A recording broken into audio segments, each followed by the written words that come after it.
श्रीरामे गुणधामनि विनिहितचित्तप्रबोधया पूर्ण गुरुराडुदारभाव त्वं हर हृद्रोगमतितूर्णम् राजीवाक्षीकाङ्क्षापूरणसन्तापसन्तताभ्यस्तं चेतो मे गुरुराज त्वं हर हृद्रोगमतितूर्णम् चेतो मे गुरुराज त्वं हर हृद्रोगमतितूर्णम्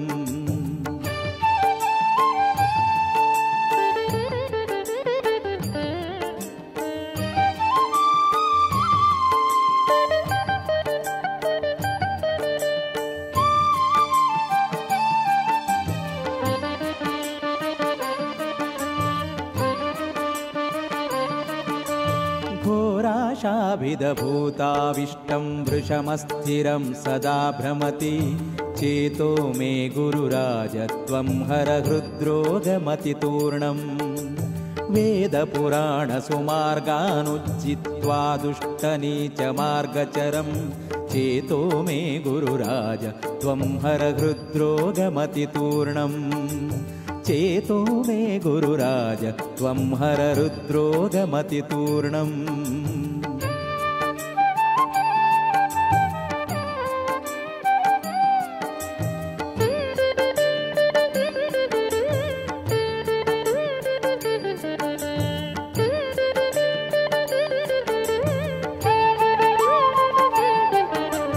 द्रागिष्टार्थदमीशमलब्ध्वा जान्यानुपास्य बहुखिन्नं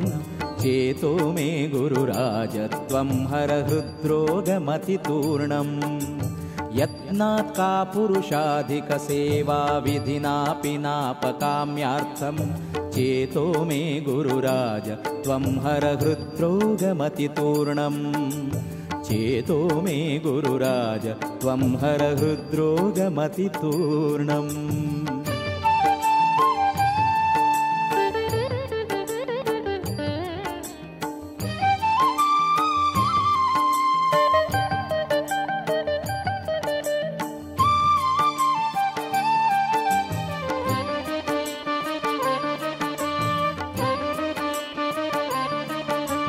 नर्ते त्वद्भुवि कञ्चन जानीतेऽन्यं कलौ सुरदृशमं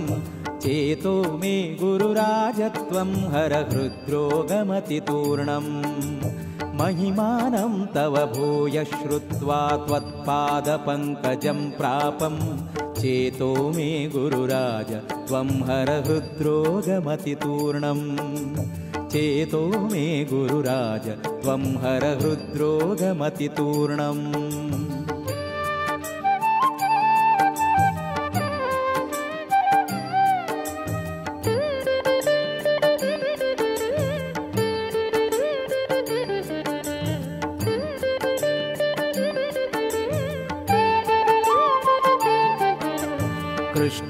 कृष्णावधूतरचितं पथ्योपेतं मनोरोगहरं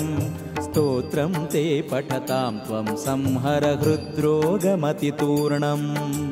कृष्णावधूतरचितं पथ्योपेतं मनोरोगहरं स्तोत्रं ते पठतां त्वं संहर हृद्रोगमतितूर्णम्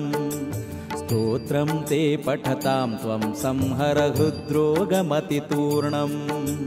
स्तोत्रं ते पठतां त्वं संहर हृद्रोगमतितूर्णम् स्तोत्रं ते पठतां त्वं संहर हृद्रोगमतितूर्णम्।